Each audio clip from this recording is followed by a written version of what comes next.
Sean todos bienvenidos y bienvenidas a visualizar este trabajo expositivo que le estaremos presentando sobre el tema de la educación en la edad contemporánea o edad moderna, es decir, en nuestra actualidad. Un cordial saludo para todos mis compañeros de la clase de historia. Le habla Julio de Rosario, estudiante de educación de la Universidad Autónoma de Santo Domingo, UAS. En esta exposición estaré con la cordial compañía de algunos de mis compañeros de clase. Entre ellos le mencionaré a Carlos Domínguez, Grey Calderón y Rolando de la Cruz. Estaremos compartiendo con ustedes este trabajo expositivo con el tema de la educación en la edad contemporánea, donde vamos a ver sus objetivos, logros, características y alguna problemática. Nuestro compañero Rolando de la Cruz le estará dando inicio a este trabajo expositivo. Saludos, mi nombre es Rolando Laureano de la Cruz y les voy a hablar acerca de lo que es la problemática en la Edad Media. Antes de nosotros hablar de esas problemáticas, tenemos que hablar acerca del contexto histórico de lo que estaba ocurriendo en aquel tiempo, ya que fueron muchas las dificultades que se presentaron en la edad moderna concerniente a darle algunas estocadas a la educación, lo que impedía muchos avances, tanto científicos como educativos y seculares.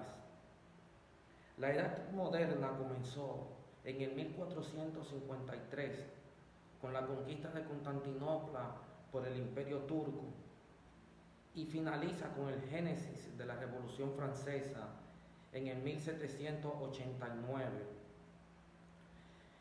La Edad Moderna duró 3 siglos. En estos 3 siglos el mundo tuvo muchos cambios.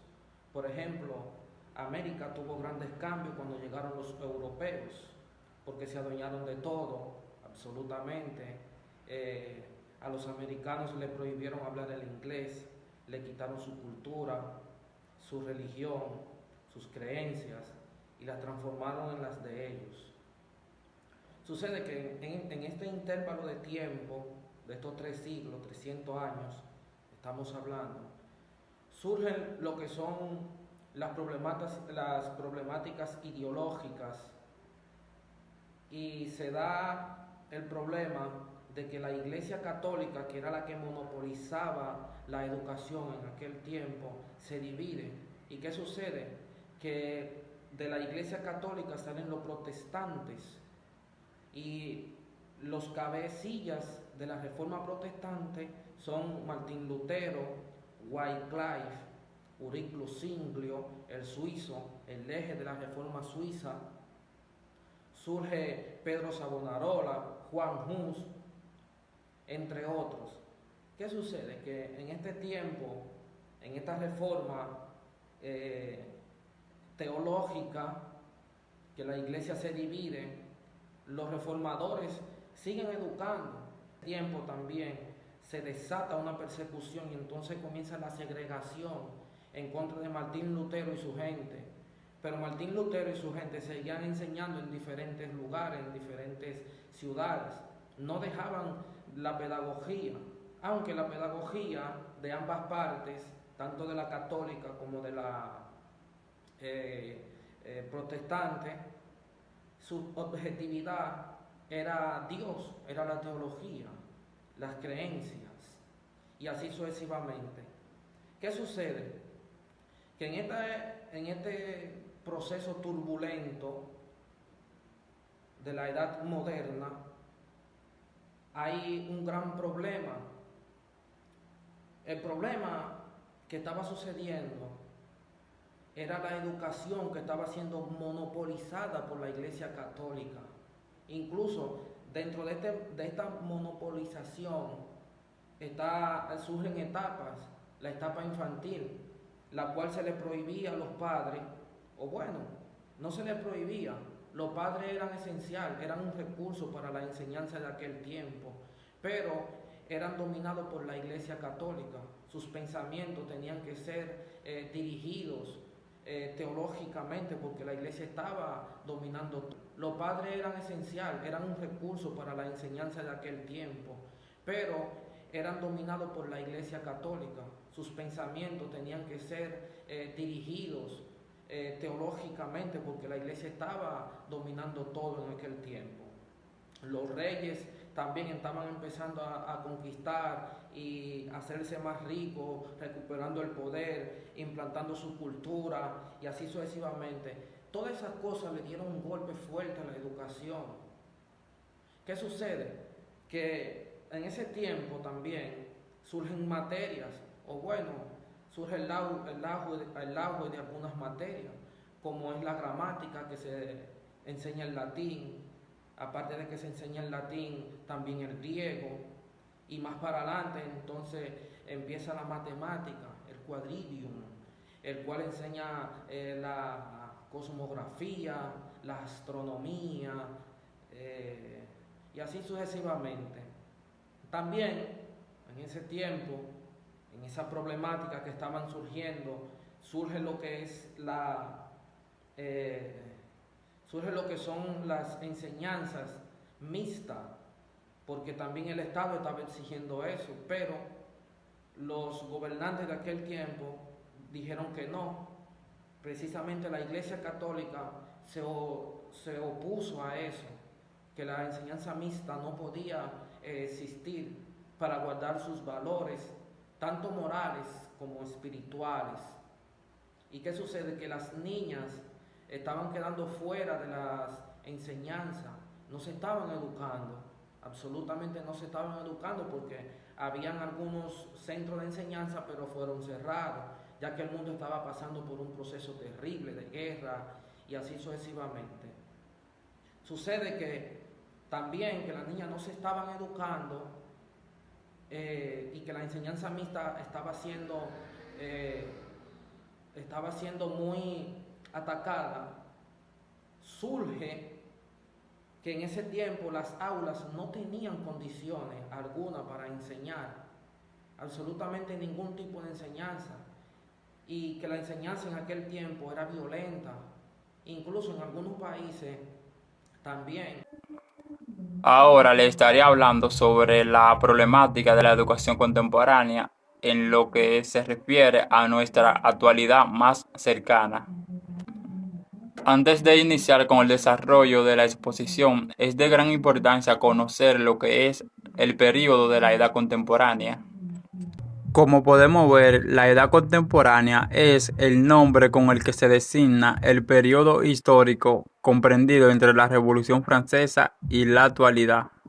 Características generales: en la época contemporánea podemos mencionar lo que fue un nuevo sistema de vida, trabajo y pensamiento. La burguesía influyó con sus ideas al resto de la sociedad.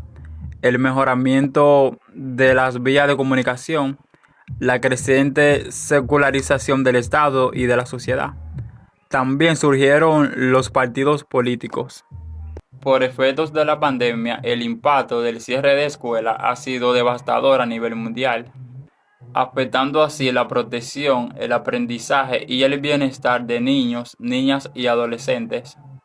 Cada evidencia muestra que son los niños con la condición de vida más vulnerable quienes sufren esas consecuencias. En este caso mencionaré el proceso migratorio. Muchos se preguntarán ¿por qué el proceso migratorio? Bueno, claro está, el proceso migratorio conlleva cambios, factores como la inestabilidad laboral, desintegración de la familia y la discriminación afectan directamente a los jóvenes. Esos factores están ligados al cómo la familia y la sociedad en general enfrentan dicha situación. Cada proceso migratorio que realiza una familia están incluidos los niños, los cuales tienen derecho a la educación. A pesar de tener derecho a la educación, esos jóvenes emigrantes tienen que dominar el idioma receptor del país donde visiten, y así no tendrán dificultad alguna al momento de socializarse con las personas que se encuentren a su alrededor. El proceso de actuación del nuevo sistema educativo mundial impacta en gran medida la forma de aprender y las prácticas de enseñanzas. En este tema de educación y migración fuera de gran valor una propuesta psicopedagógica, la cual puede ser la creación de un programa escolar productivo que pueda promover la educación intercultural en cada área, abordando los prejuicios, de manera que tanto la comunidad inmigrante reconozca y promueva el respeto. Cabe destacar que la psicopedagogía desarrolla y juega un papel de gran importancia en esta problemática educativa, ya que actúa sobre las microvariables que afectan a la familia, como por ejemplo actuar sobre políticas y programas públicos para ayudar y favorecer la aclaración al contexto social y laboral con la integración escolar de los niños, niñas y adolescentes. Tal vez podemos llegar a la conclusión de que hoy en día los recursos educativos se capitalizan y sobre todo se capitalizan los conocimientos. La escuela se ha convertido tal vez en una empresa, diría mucho. Dadas las condiciones del sistema capitalista y globalizador en el que vivimos, esfera como el de la educación no se ha visto ajena a su contexto social, cultural, político y económico. Algunos personajes o escritores como son Giancarlo Moreno y Angélica del Rey han dado su opinión sobre la problemática de la educación contemporánea. El mexicano Giancarlo Moreno Romo nos dice que la educación pone el acento en las técnicas y no en el humanismo, es decir, el hombre. Tomando en cuenta la opinión sobre la educación de Giancarlo Moreno, él no se opone sin más a la eficiencia ni a la productividad, sino que él se opone a que nos quedemos sin la educación. Todo esto tendría consecuencias si nos inclinamos a la técnica educativa y no al pensamiento del hombre. Según Carlos Moreno, esas consecuencias estarían afectando lo que es la actitud por aprender, que se convertiría en una actitud de cumplir y ya. O sea que sería suficiente con solamente cumplir asistiendo a clase. El estudiante se dejaría llevar y conducir sin darse demasiado cuenta de lo que le ocurre, solo es preocupándose de más o menos estudiar para pasar un simple examen. De acuerdo a José María Callén, el fin último de la educación es el hombre libre, consciente, responsable, dueño de sí mismo, con un alto grado de liberación interior y exterior. Cabe destacar que alguna institución educativa no cumple con el fin que establece Cayeno, sino que cumplen con lo de formar meros empleados. Otro personaje que también dio su opinión sobre la problemática educativa de la actualidad es la escritora Angélica del Rey. Ella dice que la educación no se orienta al desarrollo de la inteligencia del estudiante, sino más bien y más directamente a determinados ejercicios y desempeño con las funciones de dicha inteligencia. Ahora continúa con ustedes mi compañera Grey Calderón. Muy buenas tardes, mi nombre es Grey Calderón. Le voy a hablar sobre el tema la educación en la época moderna. En la etapa infantil, el aporte de los padres era esencial. Esto tenían que respetar la etapa progresiva del niño. Ya en el siglo XVI se aconsejaba que la educación fuera pública y gratuita. Para esa fecha la iglesia monopolizaba la enseñanza, luego va perdiendo influencia a favor del humanismo. Los estudios ahora se concentraban en el hombre, eran más reflexivos y prácticos, con la intención de formar a estudiantes como individuos libres. La enseñanza comienza a ser abierta y menos reservada para los ricos. Las materias que impartían incluían el griego y el latín, se daba la letra, arte y ciencia. Luego se le sumó la didáctica y la retórica. El objetivo de esta asignatura era que los alumnos acumularan mayor cantidad de conocimiento posible, memorizando todo. Las enseñanzas y sus estudios eran sobre Platón, Aristóteles y sobre la religión. La religión aquí era menos dogmática. El quadrivium era variado y se estudiaban las matemáticas. Dentro de esta estaba la aritmética, la geografía, la geometría. Estudiaban la geografía, la cosmografía, la astronomía, la música y las naturales. Dentro de las naturales estaban los metales, estaban las plantas, la naturaleza animal y las composiciones de la naturaleza humana. La evolución de la mujer fue evolucionando positivamente, su formación era intelectual, casi siempre autodidáctica. No podían asistir a los centros educativos junto con las niñas y en el siglo XVI las jóvenes podían ir a las escuelas primarias a tomar la letra junto con los niños. En la práctica esto apenas era aceptado. A finales del siglo XVII hubieron muchas escuelas que tuvieron que cerrar porque se dividió, ya no era mixta. Entonces se expulsaron a las niñas del colegio, ellas quedaron fuera porque muchos, los lugares donde esto se dio, no podían mantener dos escuelas abiertas. Entonces por eso la expulsaron. Esto fue hasta el 1768, cuando Carlos III mandó a crear casas de enseñanza para las niñas. Los centros de enseñanza, su estructura, eran aulas que estaban muy mal preparadas, no contaban con bastante acondicionamiento y eran frías. Y ya para terminar, los utensilios que utilizaban era el abecedario, el silabario y las cartillas. Fue mi participación, muchísimas gracias. Ahora, en la parte final, le corresponde el turno a nuestro compañero Carlos Domínguez. Hola, un cordial saludo a todos mis compañeros, en especial a mi profesor Manolín Benz. En esta oportunidad estaré dando continuación a lo que respecta a uno de los puntos importantes de lo que es este tema de exposición, el cual está denominado por lo que es el tercer mundo y cómo la educación formó o se desenvolvió en este periodo de esta época, ¿verdad? Tanto en los países tercermundistas como en la República Dominicana. Usamos este término frecuentemente cuando nos referimos a países pobres, a países que no son potencia. Este término surge en lo que fue el marco de la Guerra Fría en 1947, cuando se alzaron o se disputaban ciertas cosas, peleaban ciertas teorías. El término nace y fue creado por el francés Alfred Schwab, el cual publicó en el año 1950 en una de las revistas llamada L'Observateur.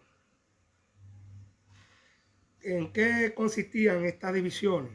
Bueno, teníamos el primer mundo, que lo conformaba o lo representaba Estados Unidos y los países aliados a ella. Este grupo de países defendían lo que era la teoría del capitalismo, ¿verdad? Contra un segundo mundo o un segundo bloque de países de la cual la Unión Soviética y otros países pertenecían. Esta Unión Soviética con los demás países aliados defendían lo que era la teoría del comunismo.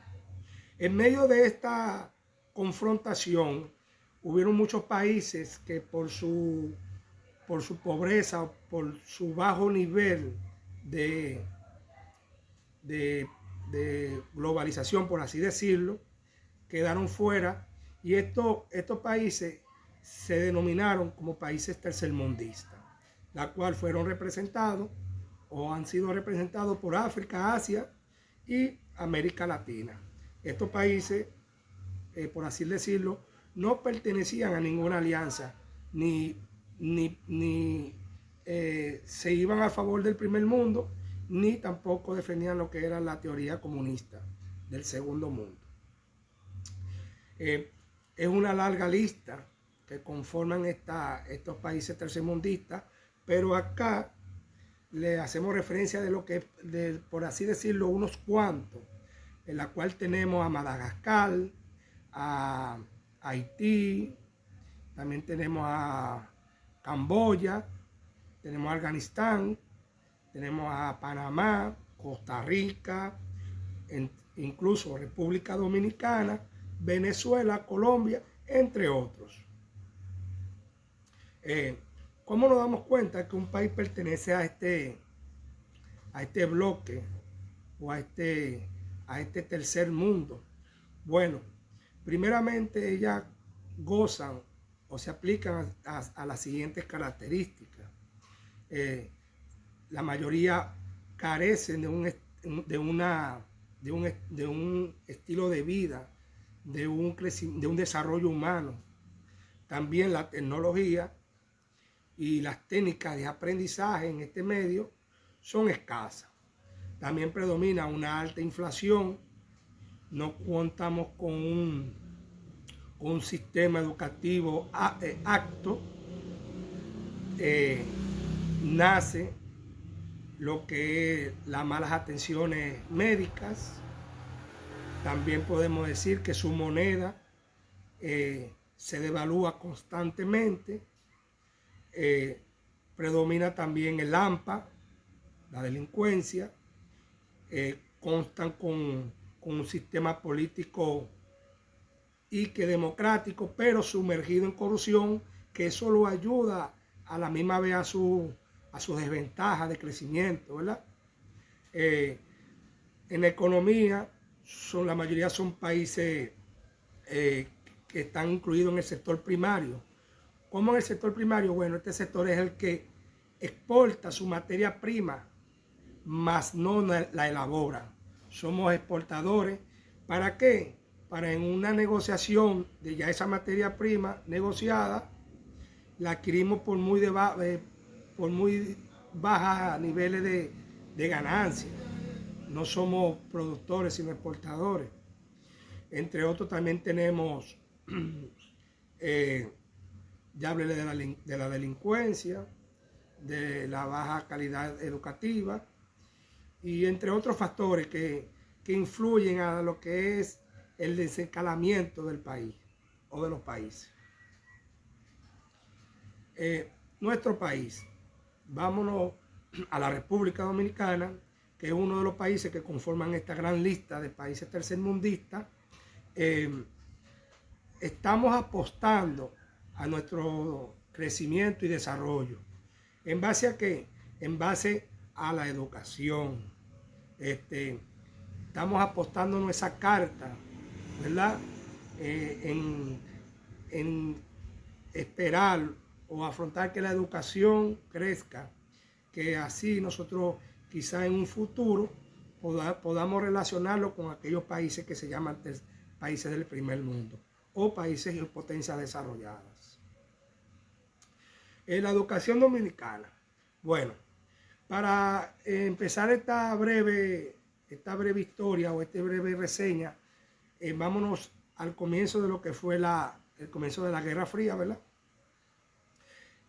Vámonos a la década de los 50, en los años 1950, que ahí en ese momento nuestro país estaba sumergido en lo que era una dictadura trujillista, la cual nuestro sistema educativo se vio envuelto en diferentes cambios de leyes y ordenanzas y resoluciones educativas, la cual se quedaban estancadas porque se enseñaban solamente en base a lo que era lo que el dictador o el generalísimo quería.